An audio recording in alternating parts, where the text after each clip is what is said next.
सगळ्यात महत्त्वाचं जे टाइम मॅनेजमेंट आहे त्याविषयी खूप चांगल्या गोष्टी शिकायला. Excellent. Time management, customer manage करणं, कस्टमरला ओळखणं, कस्टमर सोबत कसं हे झालं पाहिजे, बोलणं झालं पाहिजे, डील डन कसं करणं, खूप चांगलं.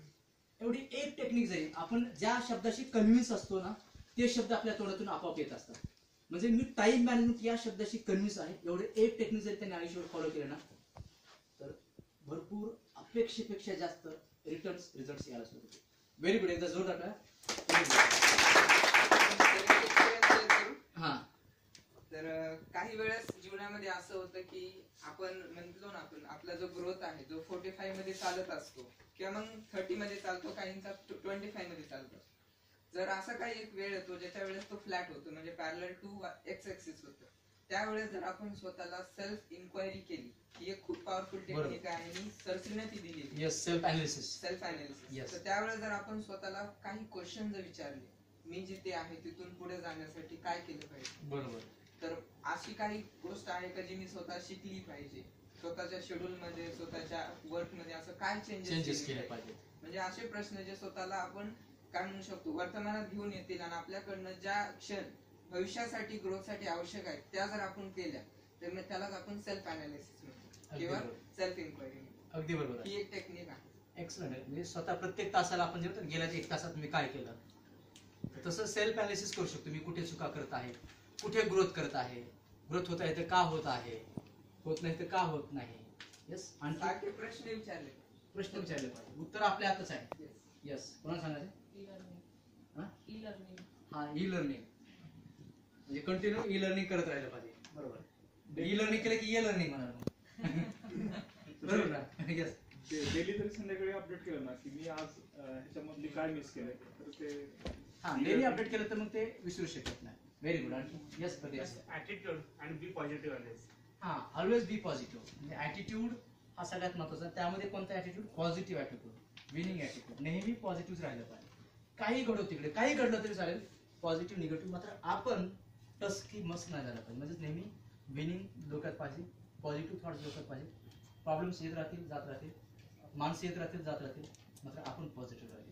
यस. आणखी ऑब्जेक्शन सेल्स मास्टर ब्लास्टर मध्ये त्या दिवशी जर काय झालं ना, त्या दिवशी सरांचा एक टॉपिक होता की तुमची मनस्थिती बदलत असेल तर तुमची स्थिती बदला, असा एक टॉपिक होता. खूप चांगला टॉपिक होता.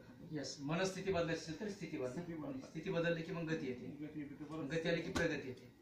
बरोबर ना? खूप चांगला.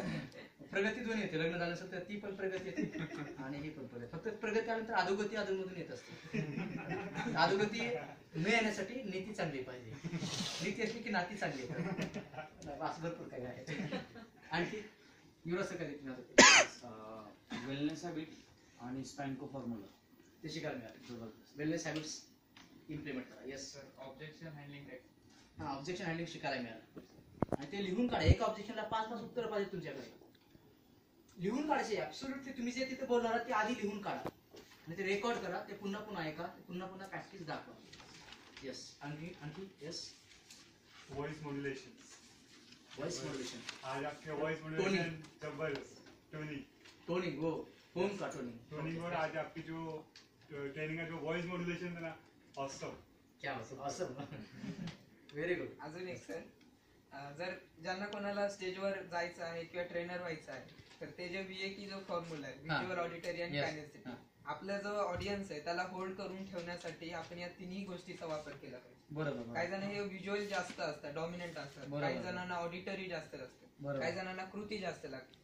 तर ते तुम्ही आज करून सर्व गोष्टी. Okay, very good. यस. आणखी what did you get to learn? तुम्हाला काय शिकायला मिळालं नवीन लोकांना? यस. संदीपजी काय शिकायला मिळालं? मी 6 वर्षापासून बिझनेस करत आहे. 6 वर्षापासून जे काय असं प्रॉब्लेम होतात ते शिकायला मिळाले. काय केलं पाहिजे, काय नाही केलं पाहिजे, ते आतापर्यंत प्रॉब्लेम्स लक्षात आले आणि त्याला उत्तर कशी दिली पाहिजे ते लक्षात आले. Very good. येस.